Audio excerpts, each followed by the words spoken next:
부활절 절기가 7주간 지속됩니다.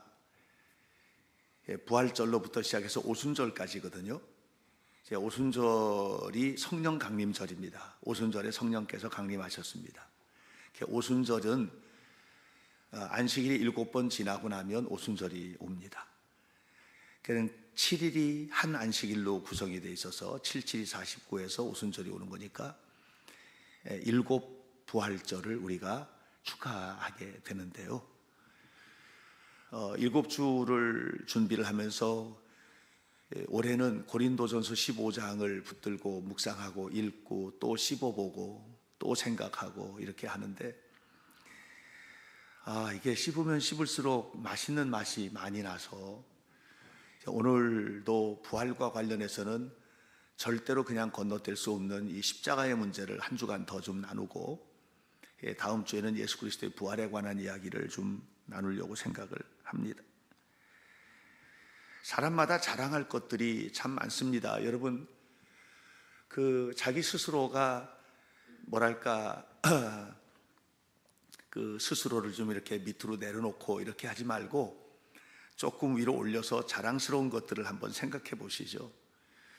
사람마다 자랑할 만한 일들이 다 있죠. 사도 바울은 참 많았습니다. 사도 바울은 자랑할 만한 일들이 참 많아서 성경에 보면 바울의 간증이 여러 번 나오는데 그 간증 중에서 내가 이스라엘 사람이다, 내가 히브리인 중에 히브리인이다, 내가 베냐민 지파다, 뭐 이런 일반적인 그 당시에 그 유대 혈통으로 말하면 신라 시대의 성골 같은 가문의 사람이다, 율법으로 말하면 바리새인이다, 또 열심으로 말하면 교회를 열심히 핍박했다, 그리고 율법의 의로는 흠이 없는 사람이다. 이 정도로 자기의 어떤 유대인으로서 기본적인 자랑스러움들, 이런 것들을 가지고 있었습니다. 그것뿐만 아니라 또 학문적인 면에서나 또는 사회 관계망의 면에서도 자랑할 일들이 참 많아서 사회적으로는 자기는 로마 시민권을 가진 사람이다 라고 하는, 그 당시 로마 시민권은 매우 특별한 권한과 또 보호를 받을 수 있는 권리가 있었거든요. 로마 시민이라고 하는 것이 굉장한 특권입니다. 또 학문적으로 말하면 그 당시 유대인들이 너무나도 존경하고 했던 가말리엘 문화생으로 내가 율법을 배웠다 하는 그런 얘기도 합니다. 학문적으로도 탑 클래스이고 사회적으로도 탑 클래스이고 관계망으로 보면 이제 대제사장의 공문을 청해서 들고 다맥색으로 예수 믿는 사람들을 핍박하러 갈 만큼 관계적으로도 진짜 보통 사람들은 감히 범접하기 어려운 관계들을 가지고 있었던 사람이고, 혈통적으로는 유대인 성골의 개념을 가지고 있었던 이런 사람입니다. 자랑할 게 참 많죠. 그런데 갈라디아서 6장 14절에서 이렇게 말합니다. 제가 읽어드릴게요. 내게는 우리 주 예수 그리스도의 십자가 외에 결코 자랑할 것이 없습니다. 그리스도로 말미암아 세상의 모든 것이 십자가에 못 박혀버리고 말았습니다. 내가 세상에 대하여 그런 마음을 가지고 살아갑니다. 이렇게 이야기를 했습니다.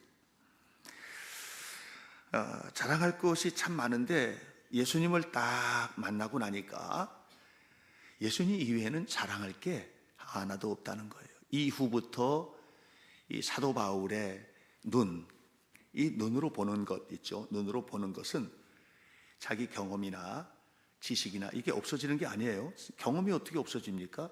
지식이 어떻게 없어지나요? 안 없어집니다.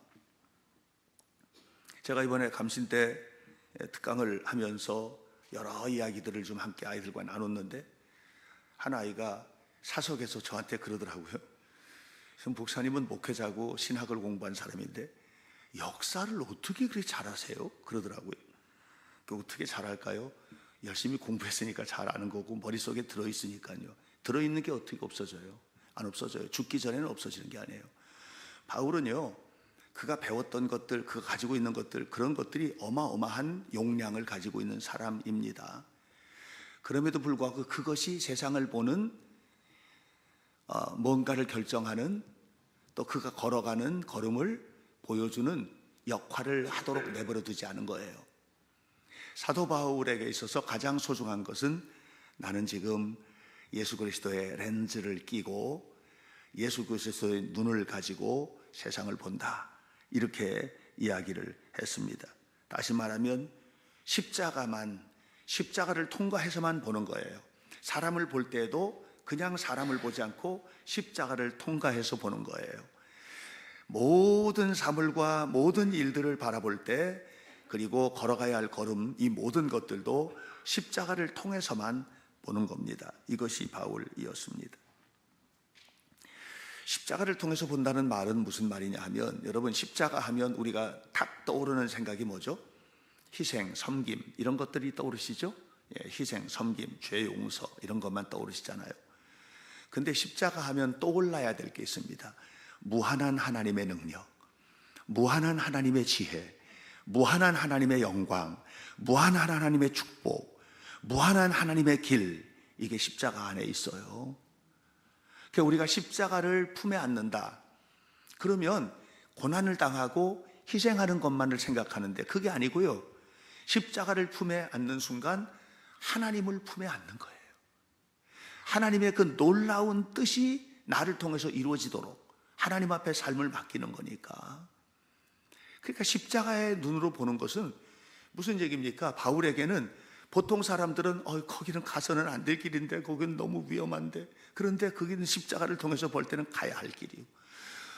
십자가가 아니고 세상의 눈으로 볼 때는 너무 나약해서 할 수 없는 일이지만, 십자가를 통해서 보면 하나님이 하실 거고, 하나님이 일으켜 주실 거고, 하나님이 세워 주실 거고, 이게 십자가를 통해서 보는 거예요. 그래서 세상이 포기하는 자리인 것 같은 것도 포기하지 않고, 세상에서 삶을 살아가면서 뭐 원수 맺고, 저건 원수야, 저렇게 되면 저건 원수 맺는 거야, 저건 원수지간이, 근데 원수가 안 되는 거예요.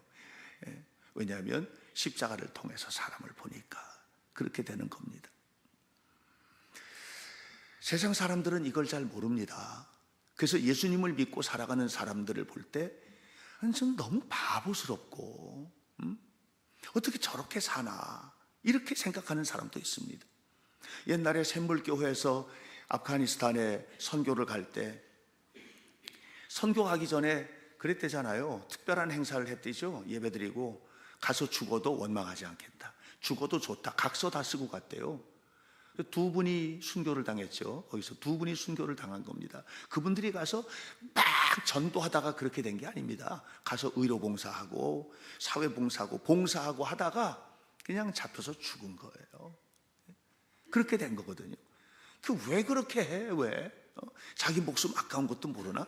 근데 십자가를 통해서 보니까 가야 되겠는 거예요. 가야 되겠는 거예요, 거기를. 안수현이라는 의사가 있습니다. 이 사람은 고대 의대를 나오고 군의관으로 이제 군대를 갔습니다. 근데 이 친구는 정말 예수님을 잘 믿었어요. 너무너무 예수님을 잘 믿었어요. 이 사람은 어떤 사람의 친구냐면, 예수님처럼 고난받는 사람, 어려운 사람의 친구예요. 밥을 먹을 때도 장교 식당에 가서 먹으면 되거든요. 사병들과 함께 먹는 거예요. 훈련을 나가면 장교들 가는 자리 따로 있거든요. 그런데 이 친구는 사병들하고 둘러앉아서 야전에서 먹는 거예요. 근데 그러다가 유행성 출혈에 걸려서 죽어요. 젊은 나이에. 그가 죽은 다음에 그에 대한 책이 나왔어요. 책 제목, 그 청년 바보 의사. 저 그 책 읽다가 어떻게 이렇게 살았니? 어떻게 이렇게 살까? 예수님이 아니면 살아낼 수 없는 삶이지, 그런 생각이 들었습니다. 여러분, 우리는 세상을 압니다. 세상은 어떤 곳이냐 하면, 성공한 사람을 알아주고 높은 사람을 알아주는 그런 세상입니다. 그런 세상이죠. 그런데 그런 세상을 바라보면서 그리스도인 우리는 뭐예요? 십자가를 통과하지 않은 것은 헛되고 헛되며 헛되고 헛되니 모든 것이 헛되도다. 이렇게 말할 수 있는 사람들, 이게 그리스도인인 겁니다. 그럼에도 불구하고 우리가 신앙으로 살아야 되는 것을 알면서도 신앙으로 살지 못하는 이유는 뭐냐면 세상의 평가가 두려운 거예요. 세상의 평가, 사람들의 눈. 뭐 코로나 한참일 때 그런 일들도 있었다면서요. 교회를 이제 뭐 가는 거 좀 어렵고 온라인으로 예배드리고 교회 가는 거 장로님들하고 몇 분만 모여서 온라인으로 송출하고 뭐 이렇게 할 때 회사 가면은 사람들이 그랬답니다. 너 교회 갔다 왔니? 이렇게 물었답니다. 그러면 거기에 대해서 대답을 못했대요. 교회 갔다 왔다 그러면 이상하게 보니까. 그러니까 세상에 보는 시각, 세상에서 보는 평가, 이런 것들 때문에 우리가 십자가 중심으로 살아가는 일을 잘 하지 못하는 경우들이 얼마나 많은지 모릅니다. 회개해야 될 부분이죠. 물론 막무가내로 막대먹게 되는 대로 세상이 어떤가는 나는 예수 믿는 사람이니까 필요 없어 하고 돌파해서 나가고 이러라는 얘기를 하는 게 아닙니다. 적어도 그리스도인으로서 합리적이고 신앙적으로 영적으로 건강한 믿음의 삶을 살아내는 것, 이것들은 우리에게 너무 필요한 것이다 하는 것입니다. 십자가로 세상을 본다는 말은 무슨 의미입니까? 십자가가 내 삶 속에 영향을 끼치는 삶을 살아가는 거예요. 그래서 십자가가 내 삶에 영향을 끼치면 어떤 일이 벌어지느냐면은 어렵고 힘든 속에서도 내적인 평화가 내 안에 하나님의 평화가 깃들여야만 합니다. 여러분 안에 평화로우십니까? 복잡하십니까? 여러분 안에 정말 하나님의 평화가 고요히 임하여 계십니까? 파도치고 있습니까? 십자가가 내 안에 임할 때 내 안에 이루어지는 상태, 평화입니다. 뿐만 아니라 나를 사랑하는 것들도 정말 중요하거든요. 여러분 사랑하셔야 돼요. 자기가 자기를 사랑하지 못하고 사는 사람들이 너무너무 많아요. 나는 왜 이래? 나는 왜 이 꼴이야? 자기가 자기 자신을 자기가 평가내릴 때 자기를 사랑하지 못하는 거예요. 왜 그렇죠? 세상에서 보는 평가 때문에 그래요. 하나님은 그렇게 평가 안 하시거든요. 하나님은 여러분 한 사람 한 사람을 천하보다 귀하게 여기시잖아요. 그런데 세상은 그렇게 안 보죠. 그 세상에서 보는 시선 때문에 내가 나를 사랑하지 못하는 거야. 내가 뭐야 이게, 내 인간이 이게 뭐지? 이렇게. 저는 여러분 십자가를 진실로 만나게 되면 여러분 자신을 사랑할 수 있게 되리라고 저는 생각합니다. 뿐만 아니라 다른 사람들을 관계 맺고 하는 것들도 마찬가지입니다. 심지어는 가족들도 우리가 좋은 관계를 못 맺고 살잖아요. 세상에서의 성취나 이런 것들, 세상에서의 성취가 우리에게서는 1순위가 되다 보니까 자녀들을 키울 때도 이것을 중심으로 아이들을 키우게 되죠. 성공해야 되니까. 세상에서 성공을 위해서 그냥 몰아대고 세상에서 성공해야 되니까 이렇게. 그러다 보니 여러분 가족들하고 좀 진지하게 같이 이야기 좀 나눠보셨어요? 요즘에 좀 어떠세요? 여러분 자녀들 학원 갔다 왔니? 공부 열심히 했니? 이 말 말고 다른 얘기 좀 어떻게 좀 해보셨나요? 어떠세요? 우리 교회 성도들은 다 잘하시리라고 저는 생각해요. 믿어요. 여러분 믿습니다. 만약에 그렇지 않다면 그 삶을 좀 사셔야 됩니다. 제가 아이들 데리고 제주도를 갔다 왔잖아요. 4일간 갔는데 첫날이 지났어요. 보세요. 새벽 4시에 모였거든요, 교회. 그리고 여기서 프로그램 진행하고 30분에 출발해가지고 김포공항 갔어요. 그리고 거기서 7시 비행기 타고 제주도 도착해가지고 그냥 막 정말 이게 이 스케줄은 살인적인 스케줄이죠. 이렇게 하고 저녁 때 숙소에 들어갔어요. 그리고 그때서부터 이제 기행문 쓰는 거예요. 기행문만 쓰면 끝나는 게 아니잖아요. 또 목사님이 지독해서 일일이 검사를 하지 않습니까? 기행문 검사를. 그렇게 하면서 해요. 근데 하루가 딱 지났어요. 그 다음날 아침이 됐어요. 아이들이 만난 거예요. 프로그램 지나가기 나가요. 6시에 일어나서 어떤 아이가 와가지고 그러는 거예요. 저한테, 목사님 벌써 하루가 지났네요? 그러는 거예요. 아니 세상에, 아직 3일이나 남았네요가 맞지 않나? 벌써 하루가 지났네요가 맞아요? 아직 3일이나 남았네요가 맞아요? 아니 이제 하루가 남은 거예요. 하루가 남은 거예요. 그랬더니 한 아이가 오더니, 목사님 다음부터는 조금 다르게 했으면 좋겠어요. 그래서 왜? 일주일 가면 안 돼요?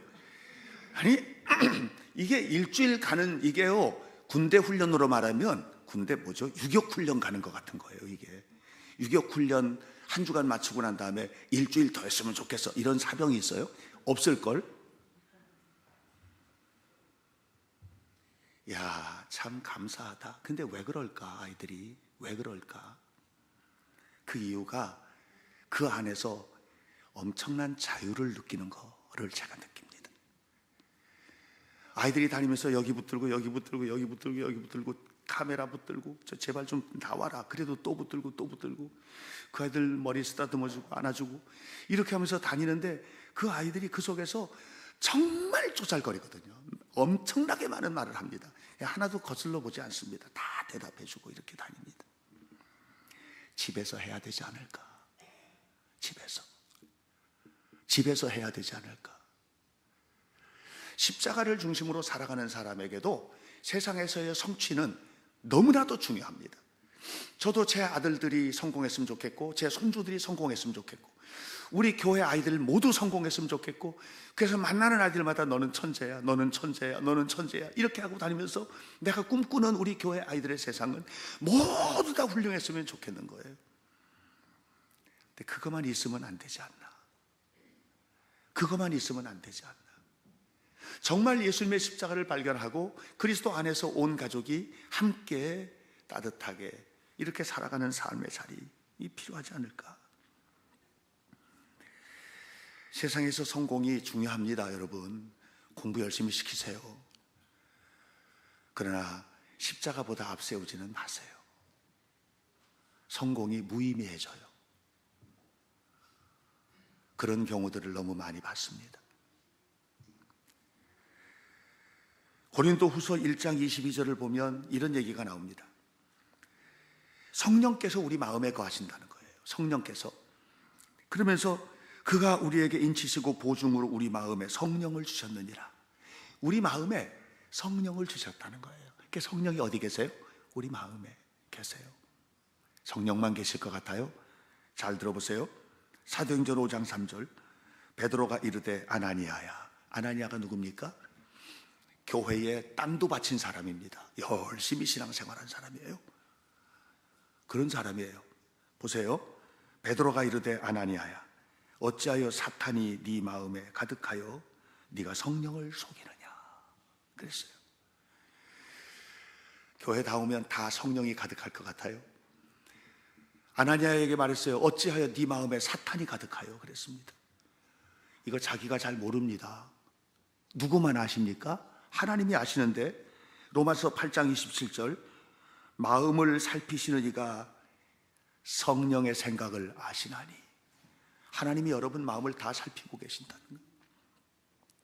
하나님이 우리의 마음을 살피시는 거예요.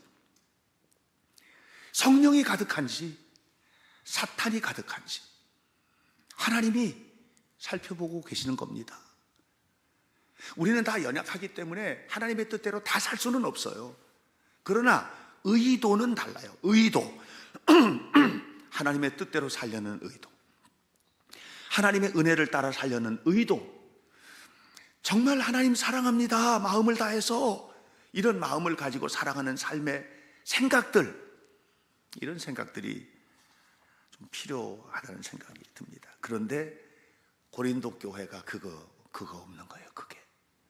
그래서 고린도 교회에서 무섭게 책망을 하는 겁니다. 이게 그 대단한 고린도 교회를 꾸짖은 이유입니다.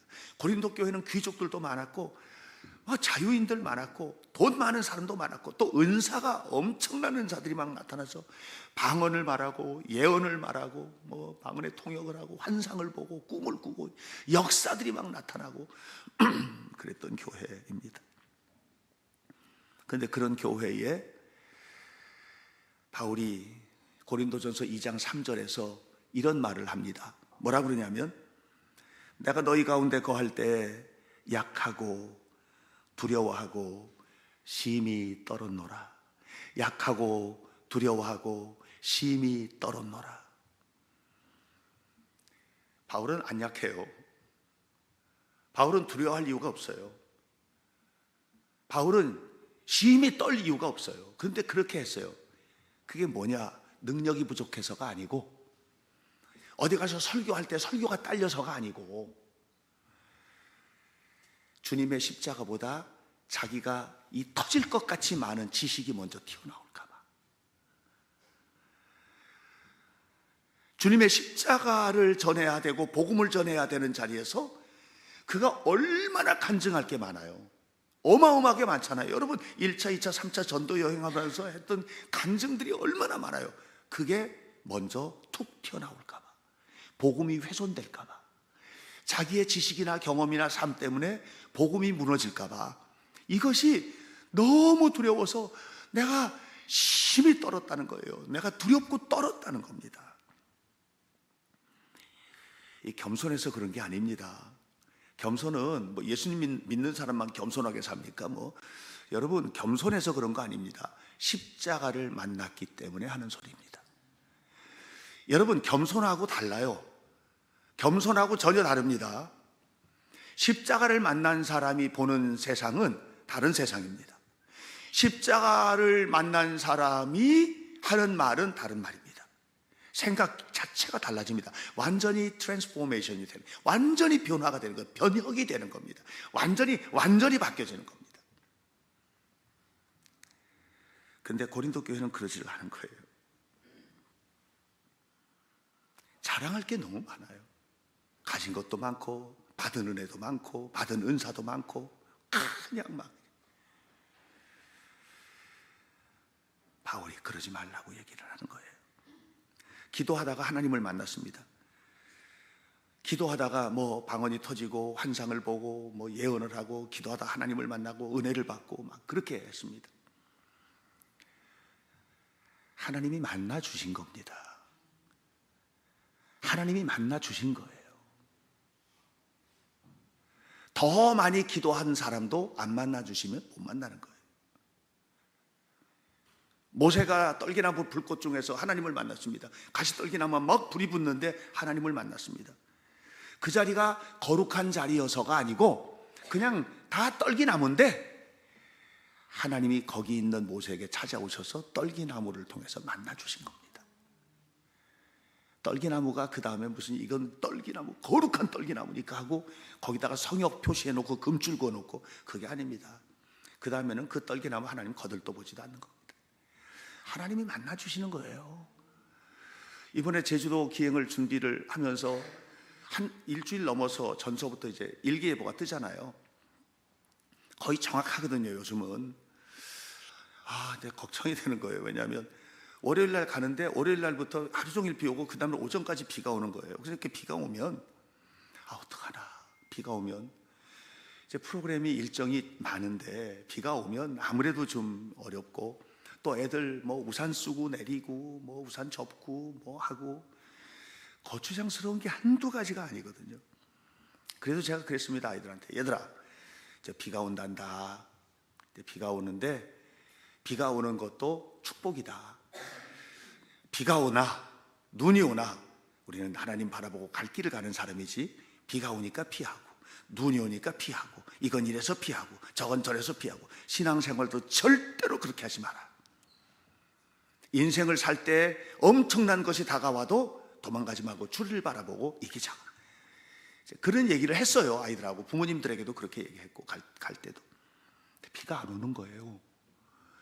첫째 날도 비 한 방울도 안 왔어요.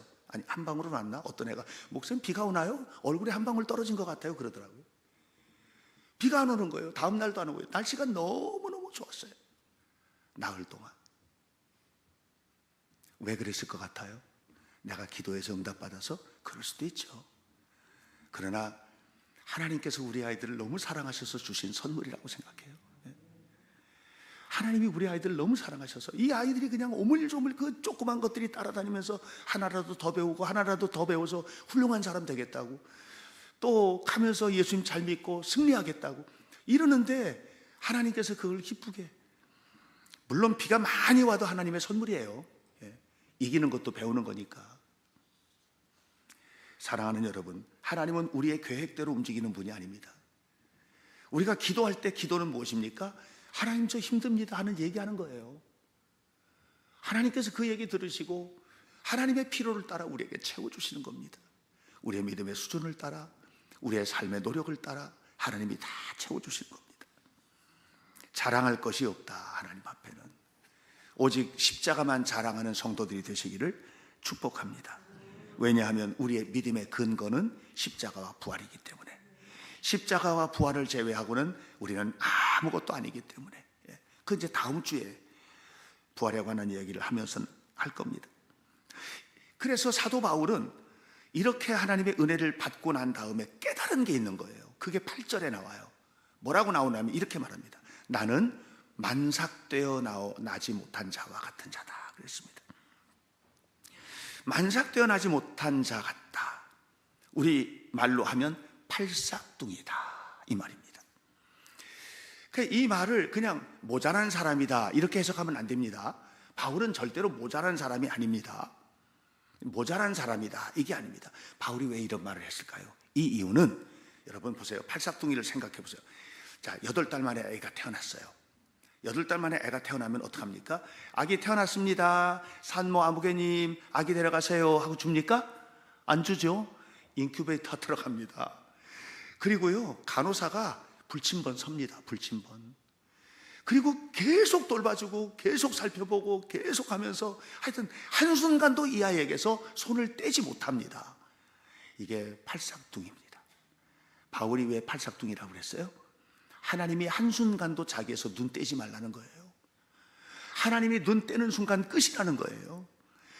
늘 하나님께서 함께 하시는 삶을 살아야 되는 자기 자신의 존재감을 이야기하는 겁니다. 나 이만큼 알고, 나 이만큼 배우고, 나 이만큼 돈 가졌고, 나 이만큼 능력 있고, 이만큼 명예 가지고 있으니까 됐다 이 얘기가 아니에요.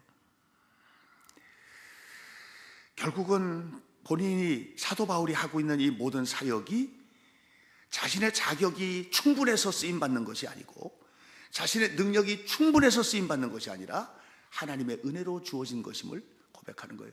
그러니까 두렵지가 않은 거예요. 두렵지가 않은 거예요. 하나님께서 하시는 것을 믿으니까 두렵지가 않은 거예요. 여러분, 예수님 십자가를 바로 만나고 주님의 십자가를 똑바로 바라보면 두려움이 사라지는 겁니다. 두려워하지 마시기 바랍니다. 주님의 평강을 누리시기를 바랍니다. 그러니까 사도 바울이 보세요. 제 1차 전도 여행 때 이고니온에 갔을 때 유대인들이 이고니온에서 바울을 잡아다가 돌멩이로 때려 죽이잖아요. 성경을 보세요. 사도행전을 보면 14장인가? 뭐라고 그래요? 그냥 때려서 죽여요. 죽여가지고선 이거 죽었네 하고 내다 버렸어요. 돌에 맞아서 산 사람이 없는 거예요. 죽은 줄 알고 갖다 버렸어요. 그랬는데 거기서 일어나는 거예요. 또 돌에 머리도 맞았겠죠. 가슴팍도 맞아요. 피가 철철 났겠죠. 피투성이 됐겠죠. 그리고 일어나서 그 몸을 하고 어디로 가요? 더베로 가요. 더베로 가요. 예. 그리고 또 루스드라로 가요. 그리고 또 이고니온에 또 와요. 거기를 가고 싶겠습니까? 거기를 돌 맞아 죽을 뻔했던 그곳을 가고 싶겠냐고요. 거기를 또 가요. 그 원수 같은 곳을 또 가요. 이게 십자가를 만난 사람의 삶입니다. 십자가를 만나면 직장 생활이 원수 같아도 거기 가야 돼요. 원수 같은 사람이 거기 있어도 거기 또 가는 거예요. 힘겹고 고통스러워도 거기 또 가는 거예요. 왜요? 내 능력으로 이기는 문제가 아니에요. 이게 내 능력으로 이길 수 있는 문제가 아니에요. 하나님이 나에게 이기게 하시는 겁니다. 하나님이 나에게 이기게 하시고 일어서게 하시고 걸어가게 하시고 당당하게 하시고 승리하게 하시는 겁니다. 우리에게 닥쳐있는 일들이 너무나 힘들고 고통스러운 일들이 있다 할지라도 그래도 그것을 이기게 하시는 것입니다. 어제 허수영 집사하고 통화했습니다. 여러 가지 통화했습니다. 저 솔직히 말해서 하나님이 하실 일에 대한 기대도 크지만 저 두려움도 크거든요. 왜냐하면 내 가족이잖아요. 그래서 그런 마음을 가지고 기도했어요. 하나님께서 저에게 그건 네가 책임질 일이 아니잖아 하고 저에게 말씀해 주셨어요. 내가 허집사하고 사이에서 해결할게 그렇게 말씀해 주셨어요.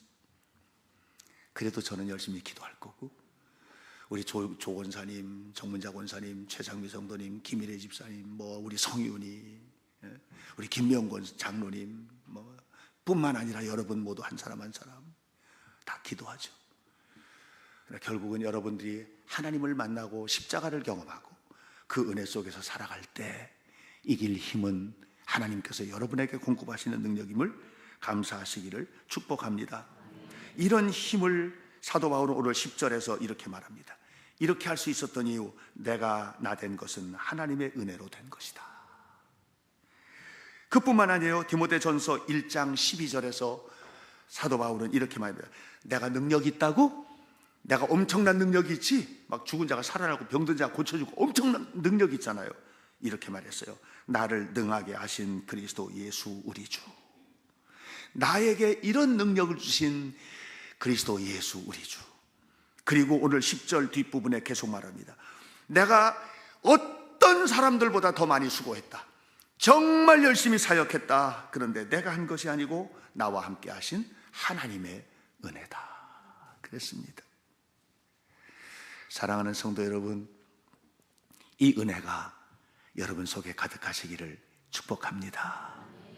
예수님의 십자가와 부활은 우리의 축복을 위해서 주신 은혜입니다. 주님의 십자가를 진하게 묵상하십시오. 그리고 예수님의 부활을 끊임없이 바라보십시오. 그리고 그것이 내 삶 속에 그냥 머릿속에 지식으로만 있는 사건이 아니고 내 삶의 구체적인 능력이 되도록 살아가셔야만 합니다. 그렇게 사는 사람이 그리스도인인 겁니다. 그리스도의 능력이 우리 성도들의 삶 속에 가득하시기를 축원합니다. 기도하겠습니다. 자비하신 하나님의 은혜를 감사합니다. 성령께서 역사하셔서 우리 성도들 모두의 삶에 베푸신 은혜가 충만하게 하시고 성령의 능력 안에 승리하도록 역사하옵소서. 역사하시는 주님의 능력 안에서 십자가를 바라보며 오직 주님께 영광을 돌리기를 원하는 뜨거운 마음으로 살아가는 거룩한 자녀들이 되게 도와주시고 이렇게 살아가는 성도들 한 분 한 분의 마음 속에 삶 속에 하나님이 이루시고자 하는 기적과 같은 신비로운 하나님의 일들을 이루시옵소서. 예수님 이름으로 기도하옵나이다. 아멘.